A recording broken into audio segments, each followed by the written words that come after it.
Hey everybody, since my mid-March article, we're still in the mud. We're still stuck in a period of uncertainty and stress.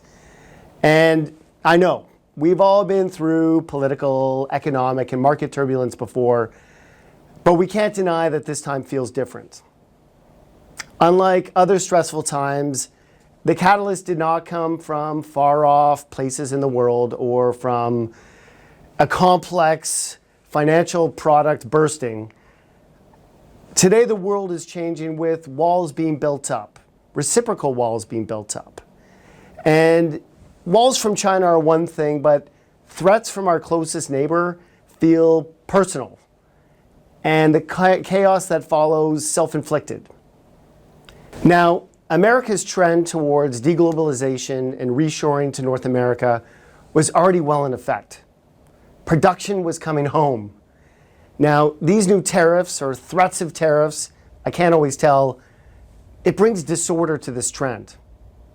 Still, despite the noise, and I know this may sound cliche, I believe that this uncertainty is not enough to hold back the long-term innovation and financial performance of the world's great companies.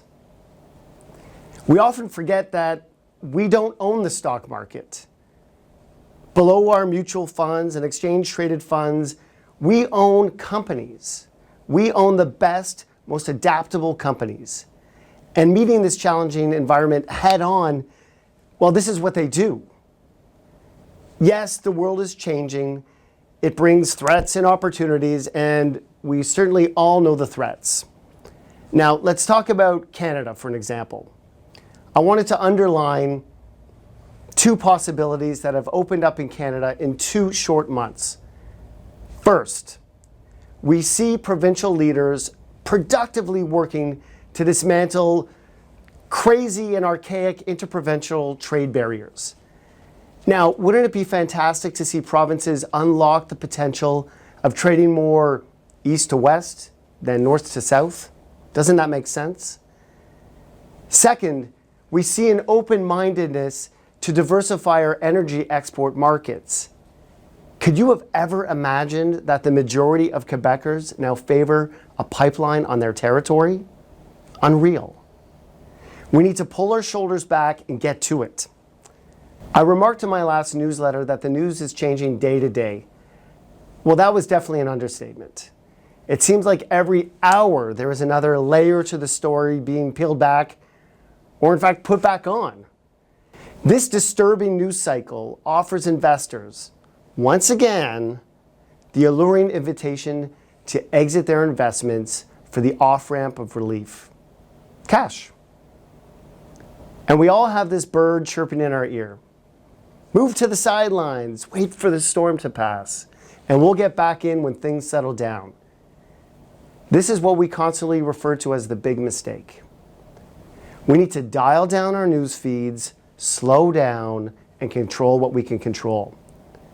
And history tells us that stability will return. We just don't know when.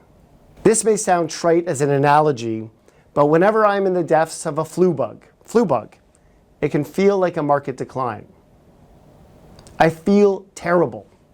Sound familiar? I feel like it is never going to pass. Familiar? And despite the reality that I've emerged from a similar illness dozens and dozens of times, I sometimes make promises to make it all go away. What I would trade for some respite. A soldier once said, "Psychology is more infectious than the flu." So the prescription for all of us, don't catch the latest news feed pathogen. Let's bring it all home. As investors, we can't overreact to changes in the environment. And in times like this, we need to focus on fundamentals and the principles of long-term investing. Above all, we need to be patient. If you have any questions, feel free to reach out.